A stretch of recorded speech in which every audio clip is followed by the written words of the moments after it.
Hello दोस्तों, welcome to चालाकी read between the lines.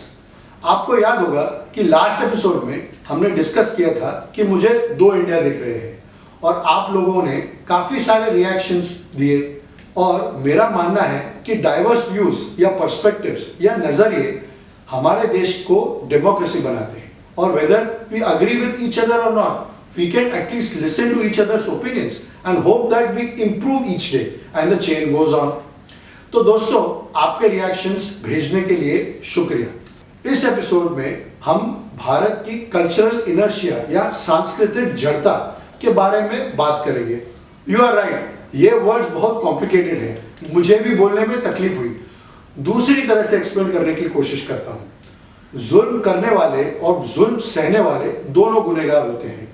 यानी अगर आपको लगता है कि देश में जगह जगह अब तक तो चिंगारियां जल रही थी, लेकिन कुछ ही समय में वो एक आग बनकर एक ज्वालामुखी या एक इरप्टिंग वोल्केनो के जैसे फट सकती है और उसका नतीजा हमारे देश में अशांति और विनाश या डिस्ट्रक्शन का सैलाब आना तो जायज है। मुझे पता है आप सोच रहे हो ये भाई साहब तो थोड़ा फिल्मी हो गए हैं, ये सब तो डायलॉग्स अक्षय कुमार या सनी देओल के लग रहे हैं।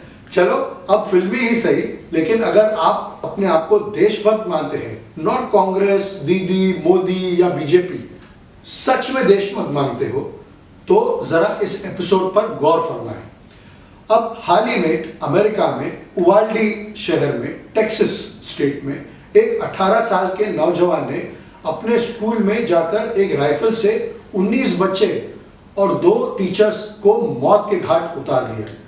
आप जानते हैं यूएस में राइफल्स या गन्स लोकल स्टोर्स में मिलते हैं, उनको खरीदने के लिए कोई स्पेशल परमिशन की जरूरत नहीं है।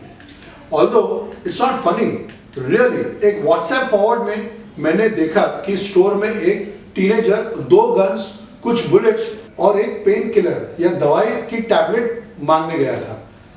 उसको दुकानदार ने गन्स और बुलेट्स आसानी से दे दी, लेकिन वो पेन किलर की मेडिसिन के लिए डॉक्टर का प्रिस्क्रिप्शन मांगा। Is really no laughing matter, it's the truth. लेकिन क्या आप जानते हो कि ऐसी घटनाओं के बाद भी बड़ी बड़ी कंपनीज और पॉलिटिशियंस या गन लॉबी क्या कहते हैं कि इसका समाधान is more guns, not less guns.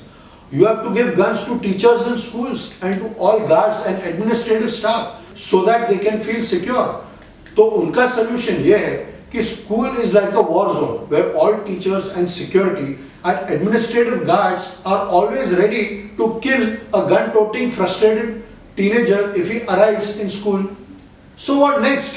All hospitals should have doctors, nurses and ambulance drivers carrying guns, and all restaurants should have managers, chefs and the service staff carry guns. You see the logic, right? I hope so.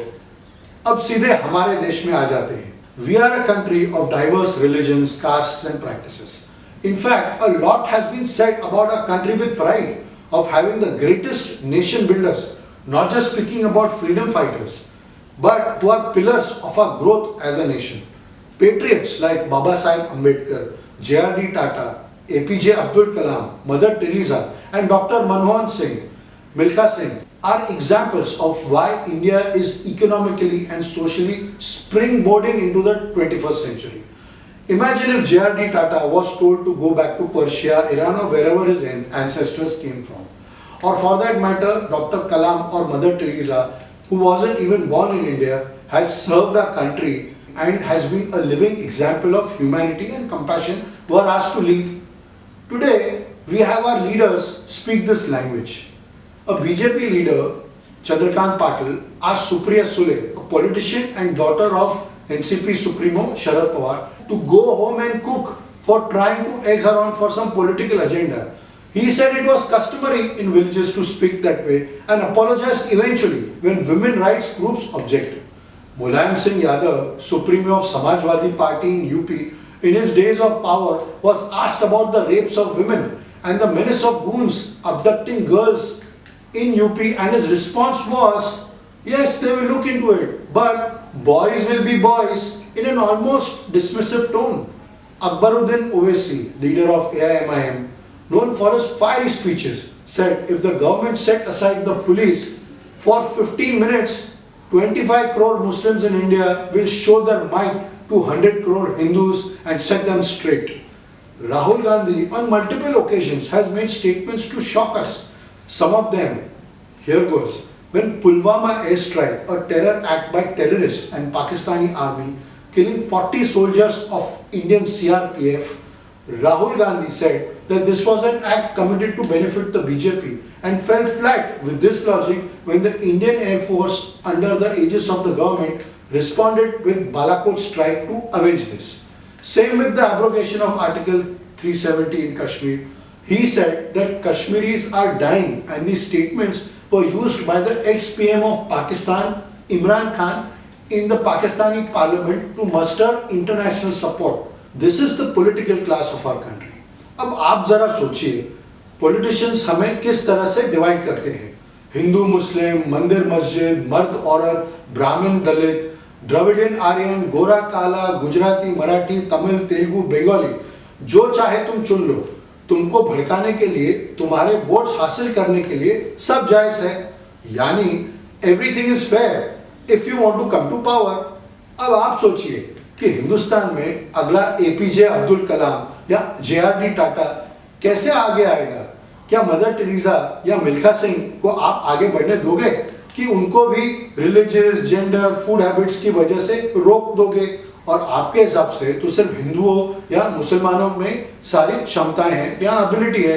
No no wait, only Hindu man, not women. Oh no no no wait, only Hindu men who eat vegetarian food. No no no no no. Only Hindu men who are Brahmins who eat vegetarian food and visit a temple every day. Oh no no no no wait. कुछ समझ में आ रहा है? America की gun problem का logic आपको बड़ी आसानी से समझ आ गया. जब अपने घर में जाग के देखोगे तो चक्कर सा आने लगता है. नहीं, ये एपिसोड आपकी बोलती बंद करने के लिए नहीं है, आपको जागरूक करने के लिए है. या आप में जो असली हिंदुस्तानी है, जो देश का भला चाहता है और देशभक्ति में विश्वास रखता है, उसे जगाने की कोशिश है. आगे तो आप खुद चालक हो. जय हिंद.